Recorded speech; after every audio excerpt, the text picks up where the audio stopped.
Hey, good morning, guys. It is July 13th, and we're in Isaiah 6, which is a familiar passage to many people who grew up in church. It is a familiar prophetic passage. Um, it's where Isaiah is commissioned by God, and it's in the year that King Uzziah died. I saw the Lord. And so it's an interesting study, and I was just as I was, I'm sorry, the bugs and whatever they are making crazy noise in the background. Um, the uh, the I just realized that we had a bear drag our trash into our yard. Sorry, I'll deal with that later. Um, there's a there's a an an exercise you can do when you analyze literature, which is to emphasize each word in a sentence or a phrase. And as you do it, like for example, in the year King Uzziah died, in the year that King Uzziah died, in the year that King Uzziah died. Anyway, as I was thinking about that and reading this, I thought, here's what happened to Isaiah that was profound, because Isaiah, obviously, this is if you read this, Isaiah 6, Isaiah has this, we would call it today come to Jesus moment, but it's this absolute, just kind of melting kind of moment before God. And he sees God. And so here's what happens. The word that stands out to me, because I've heard many messages through the years about in the year that King Uzziah died. And then woe is me, I'm a man of unclean lips, and I dwell among a people of unclean lips. And then the angel comes down and touches his mouth with a hot coal from the altar, and then God sends him and puts words in his mouth. But the thing that stood out to me today as I read this is the year that King Uzziah died. He saw the Lord. And I thought, okay, I think that's something that we need to keep in mind in our own lives. King Uzziah was a good king. He was a king of Judah that Isaiah was apparently very close to. Um, and the um, the truth is, it took King Uzziah dying before Isaiah stood before the Lord and saw him in his true glory.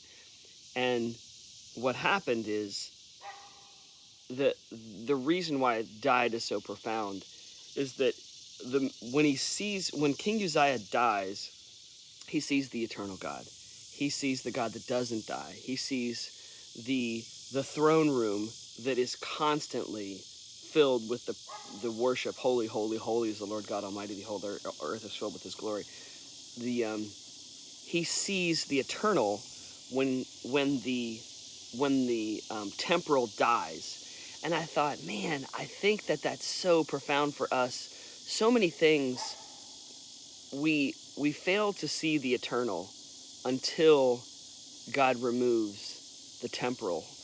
In the year that, I don't know, for some of you, my husband died. In the year that my job died. In the year that my relationship died. In the year that my self-preservation, or this notion of self-preservation, when that died, I finally saw the Lord. And I think what a great moment when the temporal things in our life die, because we can finally see the Lord, and or if we have eyes to see. Anyway, a few things Chambers says. Sorry, I went long there, but a few things Chambers says. He says, my vision of God depends upon the state of my character. Character determines revelation. So the vision of my vision, what God is, what I'm enabled, or what I'm able to see, is dependent on the character, what's happening inside me. When Isaiah let go of this earthly king, he saw the eternal king. And then he has to let go of a lot more. Isaiah does, and I think then. So what does that mean for us? If the state of my character, determines my vision of God, and my revelation doesn't come until my character reaches a place that God can actually speak, and I'll hear. He's always speaking, and it's interesting too. This holy, holy, holy. This is constantly happening in heaven. But Isaiah finally gets a glimpse of it. He didn't see it a year ago, a month ago, 10 years ago. He sees a glimpse of it. It's always been happening. It's been happening before Isaiah was born. It'll be happening after he's dead. It's happening now. But he didn't see it until he was in the right place. And it must be, this is an interesting thing I said yesterday about these people that like to say God, family, church, blah, blah, blah, like this orderly thing. And Chambers deals with this today. He says it must be God first, God second, and God third, until the life is faced steadily with God and no one else is of any account whatever. And I think that's my challenge today for you guys and for me. God first, God second, God third.